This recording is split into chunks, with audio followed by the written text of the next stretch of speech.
And it is critical that we make this an inclusive process. We make it an inclusive process in which all South Africans are actively involved in finding just and equitable, lasting solutions. That is what we need to be doing. Now, I was most impressed, Madam Speaker, by an approach by someone who is 47 years old, who's called Mr. Codrington.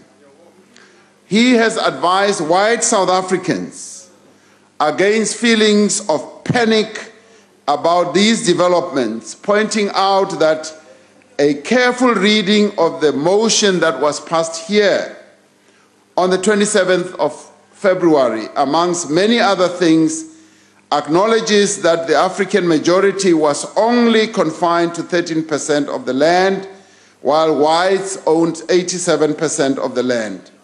That the recent land audit, he continues, claims that black people own less than 2%, he argues, and less than 7% of urban land, and expropriation would be implemented, he says, in a manner that increases agricultural production, improves food security, and ensures that the land is returned to those from whom it was taken under colonialism and apartheid. And he goes on to say and undertake a process of consultation, so the resolution said, and Codrington then advises his white South African friends.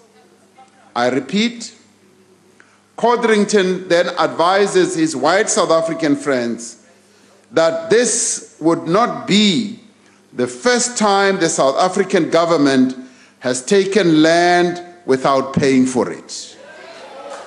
In fact, he argues it is at least the 15th time that the government of South Africa has passed laws. Please, and he says, please do us a favor.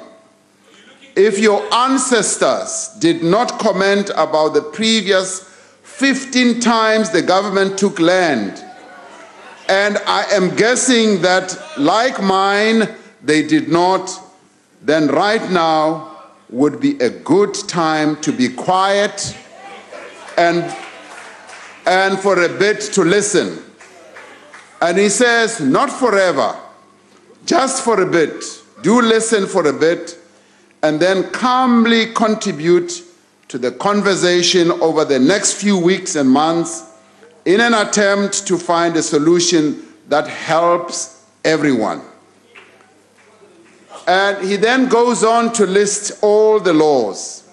Now, this process that we are in, Honorable Maimani, because Mr. Codrington is also addressing himself to you, who has asked this question. And he says it would be good for all of us to pause a little and listen a bit. It requires responsibility and the maturity of all leaders. We should not pretend that there is anything revolutionary in encouraging our people to illegally occupy land, nor should we resort to the kind of swart gevaar electioneering that some parties have resorted to. Let us engage in this debate as a nation.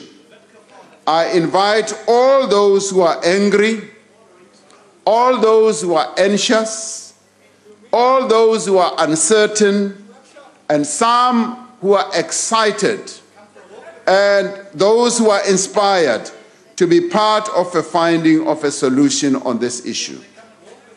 Throughout the process, we need to work together, guided by the needs of the poor in our country, the poor who are landless. We should be guided by the understanding that our Constitution, instead of being an impediment to transformation, explicitly demands of us that we take decisive measures to redress the injustices of the past that were given rise to by dispossession. And this is also a time when we do need to sit back and listen to the stories, the heart-wrenching stories of many South Africans whose land and assets were dispossessed from them, and ask ourselves, particularly us who have land, particularly us who have assets, what would we have them do? Because right now they have nothing. This Parliament is called upon, yes, to come up with solutions.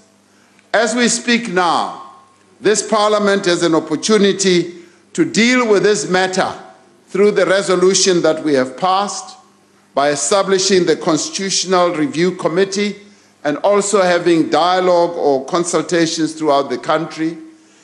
Just yesterday, the court dealing with the issue of labor tenancy resolved that this matter would best be resolved through negotiations and sent the litigants back to go and negotiate. From a government point of view, we are saying the governing party, having come up with this resolution, it is now time for all of us to sit back and begin the process of seeing how best this resolution that the governing party resolved on at their conference can be put to effect. I have initiated a process where we will have a dialogue with a number of people and experts, both constitutional experts on the land issue, to begin the process of discussing this matter with a view of coming up with solutions that are going to give credence to what we resolved here on how we can use land as an opportunity to grow our economy and how we can use this opportunity to increase food production in our country.